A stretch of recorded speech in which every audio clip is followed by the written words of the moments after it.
By Numismatic Stacker, how's it going? I got myself a gem, beautiful Mercury dime, one of my best coins I've ever seen. I don't normally buy on eBay, but when I see a coin like that at $125 below retail, I had to snatch on that thing.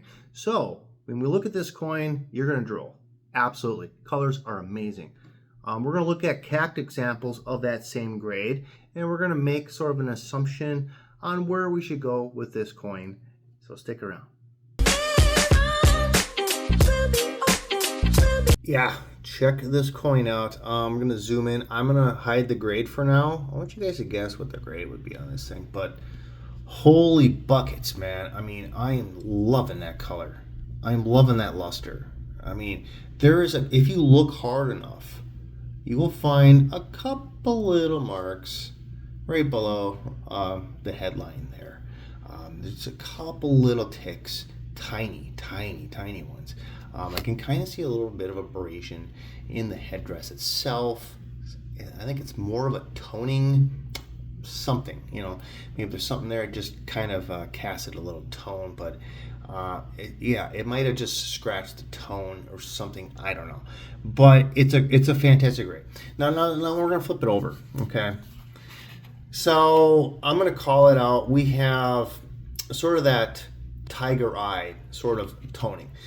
Usually if these are in a holder, like say a Dansko or a Whitman book, if this was reverse mounted, you might have a little bit of an air gap around the field in here. That fasces area of the coin may be a little tighter against the backing, possibly sealing that a little bit, and so you're going to get the sort of this toning pattern, tiger eye sort of pattern, because it kind of has sort of a half oval on both sides.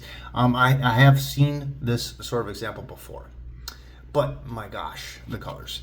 Zoom in a little bit more. Holy man, ooh, oh, I just love this. So it's got that nice blueberry color. We got some magenta, and we got possible maroon in there, lots of gold. It's very flashy. I love the colors and the way the spectrum kind of flows through the coin. Let's look at the front again. Just lovely. So any guesses on that grade? Let's look at it right now. Mint State 68. My first Mint State 68. Okay, so we have a population of 20 coins. Now, my next thing is, should I send this into CAC? Because when I first bought this coin, let's back up a little bit. I was thinking about sending this into PCGS. I still can see if it crosses over. But I thought this might be a full split bands. But when I look at it through with my jeweler's loupe, which I'm going to try and tackle this right now. Yeah, it's very close, but I'm very picky. There's a spot right in the middle where it's not full split. Actually, there might be two little spots, just not full split. So there are full split bands, but they're kind of still mushy. They didn't have very many die pairs for this. They just smashed out all these coins, and a lot of them have very smushy strikes. So now I'm gonna go to CAC, look at ones that have the green beans, see what they look like. Then we're gonna go to PCGS and look at examples of FB, so everybody would know 1945, 1945D, 1945S, extremely rare FB. I want you guys to know what they look like. This is one example that is up on Google. 1945, Mint State 68. It's not full bands, but it got the CAC. And I'm looking at the color spectrum, the nice toning all the way around, rainbows, serious rainbows. I believe you need that sort of caliber. Let's look at one more. Here's the obverse of this one. This is a 1940. It's probably the same coin. This is the obverse. Okay, from the same person, Paradigm Coins. Has a nice patina to it. I like the more subtle rainbow effect on the coin. And the spectrum the green. I see a lot of green on that obverse, and I saw a lot of sort of that magenta and blue and the green. We need to have those in these extremely high grades. That's nice. So my coin doesn't have this sort of look to it.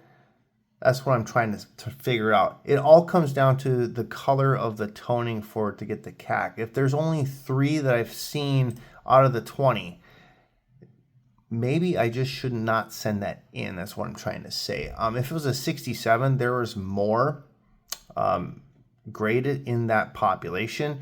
Mint State 66, there's about over 3,000 that are in that grade. So that's all I'm seeing. So now we're going to go to PCGS and look at examples. This one that you're looking at has CAC.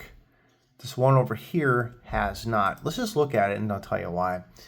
It almost looks like tape has been on that, so that would be an artificial disturbance of that natural color that we're trying to get. It wouldn't get the CAC. So I've seen this in a different holder online, but that's what it has. It doesn't have a CAC right now. This is extremely rare that you're looking at right here. 1945S with full split bands. It still looks mushy, doesn't it? Yes, it does, but it is definitely present. There are a lot of coins that say on eBay, they'll say full split bands question mark, and then they add a lot of money to it. No, that's not the right thing to do. It needs to be attributed on the holder. You can't just be jacking up the price of your coin because you think it could be. No, it really needs to be to have that value. As you can see, clear as day, even from this far away, has full split bands on this example here from PCGS. I understand coin collectors buy what they like to buy. I do like that stuff. I really, really do. I'm seeing more, you get more coins that people will fight over. That's the kind of coin you want to be trying to find.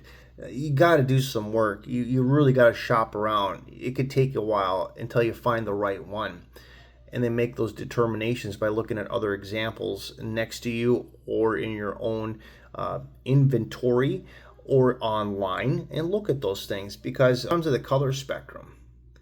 Front looks great. I think CAC would love the obverse. The reverse, I don't think that they'll like that because of that tiger eye sort of pattern like I was explaining earlier.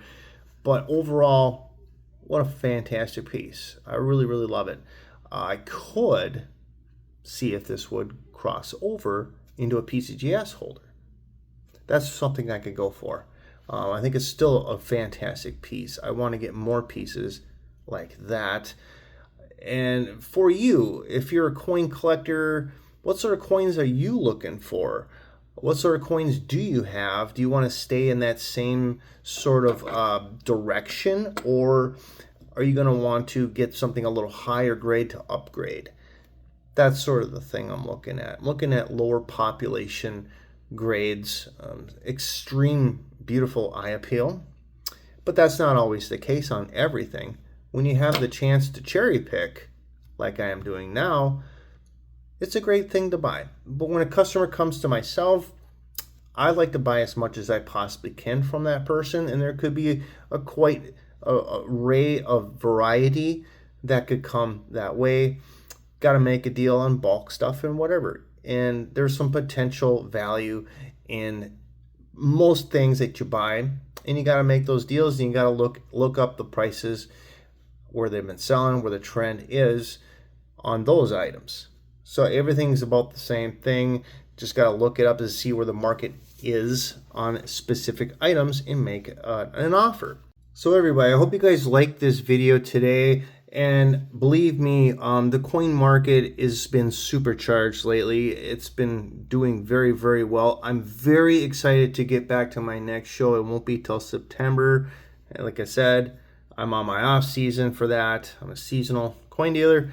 Right now is the time for my contracting to make me a lot of money so I can buy more of these things. It's so exciting. It really, really is to move in getting some more beautiful coins that absolutely changes the look of the display, and sort of a flavor starts to develop once people look at your coins, and it's amazing, and I love talking to people about it. Hope you guys smash that like button, and I'll see you guys on the next video. You guys have a great day.